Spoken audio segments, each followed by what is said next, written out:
नमस्कार, बहुत स्वागत है आपका। आप देख रहे हैं ग्रैंड धर्मासन मार्ग। माघ मास के कृष्ण पक्ष की एकादशी 28 जनवरी शुक्रवार को है और इस एकादशी पर तिल का महत्व बहुत है। इसी कारण इसका नाम सटतिला एकादशी है। इस दिन तिल का सबसे ज़्यादा महत्व है, इसलिए तिल का 6 प्रयोग किया जाता है।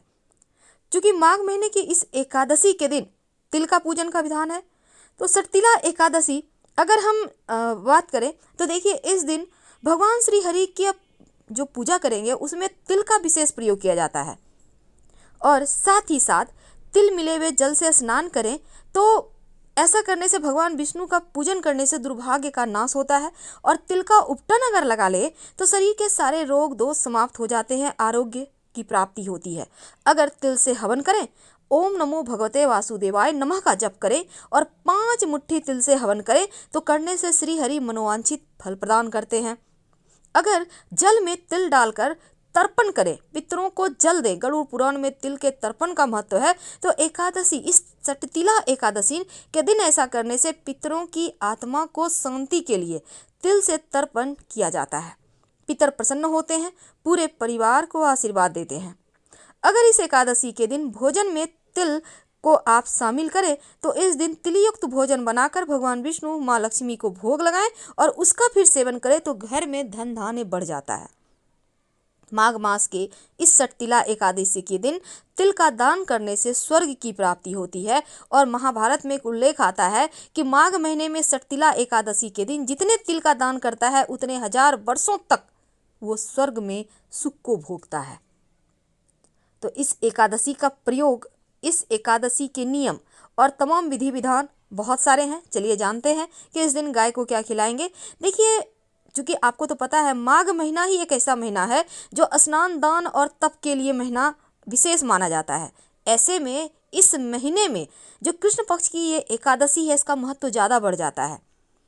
भगवान विष्णु की आराधना करने और व्रत पूजा तिल का दान करने से व्यक्ति को सारे सुखों की प्राप्ति होती है। और शास्त्र में ये भी कहा गया है कि माघ के महीने में कृष्ण पक्ष की एकादशी समस्त पापों का नाश करने वाली है। हजारों वर्षों की तपस्या और स्वर्ण दान से मिलने वाले जो पुण्य हैं उनसे अधिक कहीं पुण्य फल को देता है। सनातन धर्म में एकादशी व्रत करने के कुछ नियम हैं जिसका पालन करने से पुण्य बढ़ता है। देखिए, इस दिन आप चावल भूलकर भी मत खाइए। अगर आप व्रत रखते हैं तो एक दिन पहले से तामसिक भोजन को त्याग दें। लहसुन, प्याज, मांस, मदिरा का बिल्कुल भी सेवन ना करें। और इस एकादशी पर भगवान विष्णु की पूजा में पीली वस्तु का भोग जरूर लगाएं और साथ ही तिल गुड़ का भोग लगाएं। आप चाहें तो तिल से बनी हुई चीज़ों का भोग लगा सकते हैं। हो सके तो गंगा स्नान करें, नहीं तो घर में ही आप गंगा स्नान कर सकते हैं जल में डालकर। और गरीबों को तिल जरूर बांटिएगा। भगवान श्री हरि का गुणगान करें, उनके मंत्रों का जप करें। और इस दिन क्रोध तो बिल्कुल भी ना करें, किसी का अपमान ना करें, झगड़े लड़ाई वाद विवाद से दूर रहें।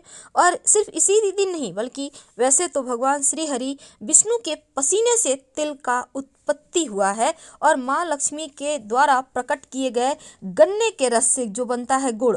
इसीलिए अगर उन दोनों चीज़ों को आप मिलाकर दान कर दें तिल और गुड़ का तो विशेष आपको इसका पुण्य मिलता है। और साथ ही तिल गुड़ आप गाय को जरूर खिलाइएगा, क्योंकि श्री हरि विष्णु माँ लक्ष्मी का दोनों आशीर्वाद भी मिलेगा दोनों का। और तिल गुड़ गाय को खिलाने से जीवन के सारे कष्ट मिटते हैं, पाप नाश होता है। कैसे करेंगे पूजा? देखिए, जल में तिल मिलाकर या गंगा जल की बूंदें डालकर स्नान कीजिए। भगवान की आप जैसे पूजा करते हैं वैसे ही कीजिए, लेकिन ओम नमो भगवते वासुदेवाय का खूब जप कीजिएगा या फिर भगवान श्री कृष्ण का नाम उच्चारण करते हुए भगवान को विधि पूर्वक पूजन कर अर्घ्य दें। सबसे पहले तो सुबह सुबह सूर्योदय के पहले उठे, अपने घर के मुख्य दरवाजे पर गंगा जल का छिड़काव करें। अगर गंगा जल ना हो तो सिर्फ आप सादा पानी प्लेन वाटर भी डाल सकते हैं। इसके बाद आप अपने घर के मुख्य दरवाजे पर आम के पत्तों का बंधनवार तोरण जरूर लगाएं या अशोक के पत्तों का भी लगा सकते हैं।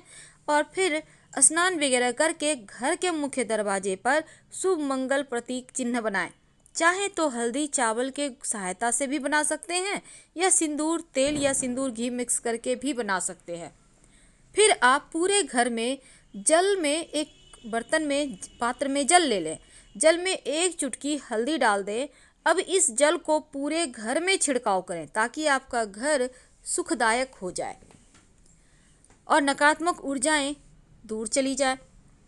इसके बाद आप सबसे पहले तो व्रत रखने का संकल्प लें। अपने घर में पूजा स्थान पर बैठें। पहले भगवान की तस्वीर अच्छे से साफ कर लें। इसके बाद आप गंगा जल का छिड़काव करें या पवित्र जल का छिड़काव करें। फिर आप भगवान को रोली, चंदन, अक्षत, चूँकि अक्षत आपको कलर करके अर्पित करना है, सादा चावल अर्पित मत कीजिएगा। पीले रंग से यानी कि आप हल्दी से कलर कर लें। इसके बाद पीले फूलों से भगवान का श्रृंगार कीजिए और फिर उनको भोग लगाइए।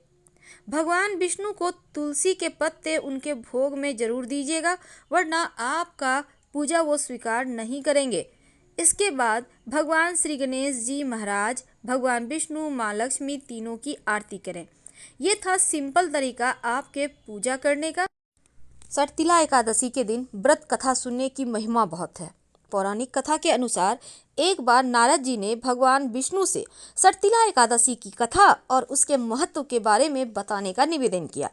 तब भगवान श्री हरि विष्णु ने उनको सटतिला एकादशी की कथा सुनाई और इस व्रत के महत्व का पता इसी कथा में है छिपा हुआ। एक नगर में एक ब्राह्मणी थी जो भगवान श्री हरि विष्णु की परम भक्त थी।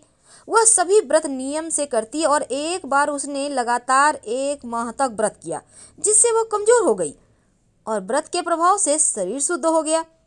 भगवान विष्णु ने सोचा कि व्रत के पुण्य से उसे विष्णु लोक में स्थान मिल जाएगा, लेकिन उसकी आत्मा तृप्त नहीं रहेगी। उस ब्राह्मणी ने पुण्य कर्म और व्रत तो किए थे, लेकिन एक गलती की थी, उसने कभी किसी को दान नहीं किया। अब इस वजह से उसे विष्णु लोक में तृप्ति नहीं मिल पाती। भगवान विष्णु उसकी आत्म तृप्ति के लिए स्वयं ही उसके घर भिक्षा मांगने पहुंच गए। उन्होंने उनके दरवाजे पर पहुंचकर आवाज लगाई कि भिक्षा दे दे। उस ब्राह्मणी ने भगवान विष्णु को भिक्षा में मिट्टी का एक पिंड दिया। अब श्री हरि विष्णु वहां से अपने लोक आ गए और मृत्यु के बाद वह ब्राह्मणी विष्णु लोक पहुंच गई। वहां पर उसे कुटिया और आम का एक पेड़ मिला।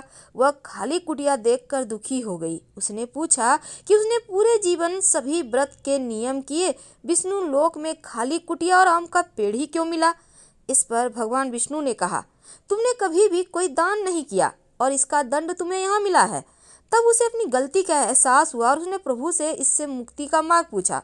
तब उन्होंने बताया कि अपनी कुटिया का द्वार बंद कर लेना। जब देव कन्याएं तुमसे मिलने आए तो उनसे सटतिला एकादशी व्रत की विधि पूछ लेना। सटतिला एकादशी व्रत विधि जानने के बाद ही कुटिया का द्वार खोलना। एक दिन जब देव कन्याएं उनसे मिलने आई तो उसने वैसा ही किया और जैसे भगवान विष्णु ने कहा था। देव कन्याओं ने उसे सटतिला एकादशी के व्रत के बारे में विस्तार से बताया। तब उस माघ कृष्ण एकादशी को सटतिला एकादशी का व्रत उसने पूरे विधि विधान से किया और इस व्रत के प्रभाव से उसकी कुटिया धन धान्य से परिपूर्ण हो गई। सटतिला एकादशी व्रत के दिन तिल का दान जरूर करना चाहिए और गाय को गुड़ और तिल जरूर खिलाइए। सारे पाप भी नष्ट होंगे और आपको स्वर्गलोक में वो सब कुछ मिलेगा विष्णु धाम जाकर जो आपकी अधूरी इच्छा है। हर हर महादेव।